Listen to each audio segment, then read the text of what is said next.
Hello again, everybody, and welcome back to Unique Games, my infrequent little series about unusual, bizarre, novelty-style games.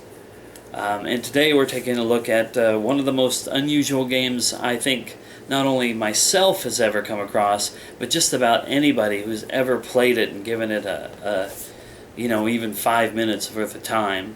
And that's a game that goes by the name of Seaman. I sometimes refer to it as Caution Seaman, since that's what the whole entire cover says on it. But this silly, bizarre little game is sort of a virtual aquarium on your Dreamcast, where you raise this little character called the Seaman. And it starts off sort of looking like a tadpole-looking guy, only on the little tadpole is the most bizarre little, I guess, like Japanese-looking guy face, and this little creature communicates with you and you communicate with it. In fact, you basically teach it how to speak over time. And how you do that is, and I'll open the box here to show off the contents. But this was back in a time when you didn't have a lot of voice-controlled stuff. Here's the game itself. But this is the key to everything. This little piece here that plugs into your Dreamcast controller, and as you can see at the top there's a plug-in, and in that plug-in you put this little microphone. There's the microphone, plugs in as such, and then, like I said, this plugs into your controller, and as you're playing with the controller you have this microphone sticking up at you, and you press a button and you speak into it. You say, "Hello, Seaman," and he responds to you. You can talk to him, you can be rude to him, you can be nice to him, and for the most part, the accuracy and responsiveness to it, in my opinion, was, let's say about 75% of the time it got it. Maybe 25% of the time he didn't understand what was going on, or he just wouldn't respond to you at all. But eventually, as this creature evolves, he goes from the little tadpole type creature into more like a fish, as he is on the back of this. And you spend a great deal of time with him at fish level.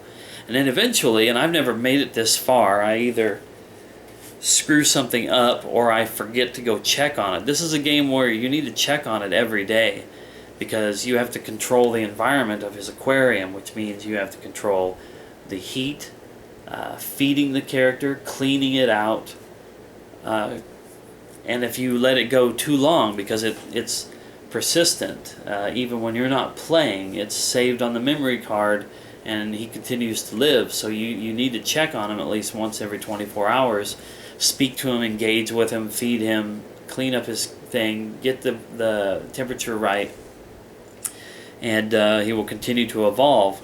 And like I said, I never get past the fish stage, but eventually he's supposed to evolve into a land creature, and I guess for the initial installment of this game, that's where the game ends. If he successfully becomes the Seaman, I think it changes to something else, then that kind of finishes your game off with him. Later on they made a Seaman 2, but it didn't come to the United States. It was planned, of all consoles, for the PS2, the big console of all time, and it just didn't make it, because I guess this one just didn't do well enough here. I'm going to read a little bit off the back, just to give you a little bit of context on this. It says, "Now that you've obtained your own Seaman egg, use the faithful recreation of Dr. Gassay's laboratory to follow in his footsteps, uncovering the secrets of the Seaman. When the Seaman egg hatches, the adventure begins. Seaman watches you from inside the TV. He reacts to your voice and understands all that you say. Seaman loves a good conversation. His wisecracks and salty wisdom will make you laugh. Share your life with the captive Seaman and take good care of him. If you neglect him, you'll get an earful of attitude. Yes, you will. Encourage his growth and evolution, and solve the puzzles hidden in the vivarium to release Seaman to dry land into his ultimate destiny. Finally, after 5 years in development, all mysteries are revealed. The legendary Seaman creature has arrived on Sega Dreamcast. The Sega Dreamcast microphone device facilitates two-way communication with this intelligent life form.